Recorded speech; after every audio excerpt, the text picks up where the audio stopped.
खडकवासला धरणातील पाण्याची पातळी झपाट्याने घटल्याने मुठा नदी पात्रातील पाण्याचा विसर्ग सध्या पूर्णपणे बंद करण्यात आला आहे।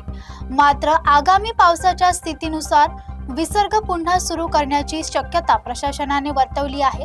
त्यामुळे नागरिकांनी नदी पात्रात न उतरण्याचे आणि आवश्यक ती खबरदारी घेण्याचे आवाहन करण्यात आले आहे। खडकवासला धरणातील पाण्याची पातळी वेगाने कमी होत असल्याने काल रात्री 10:30 वाजल्यापासून मुठा नदी पात्रातील पाण्याचा विसर्ग पूर्णपणे बंद करण्यात आलाय।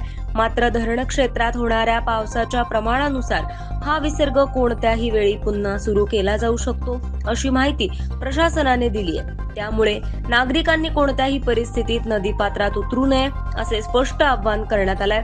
तसेच नदीकाठावरील आणि सखल भागातील नागरिकांनी सतर्क राहून प्रशासनाच्या सूचनांचं पालन करावं, आवश्यक ती खबरदारी घ्यावी आणि अफवांवर विश्वास ठेवू नये असेही प्रशासनानं म्हटलंय।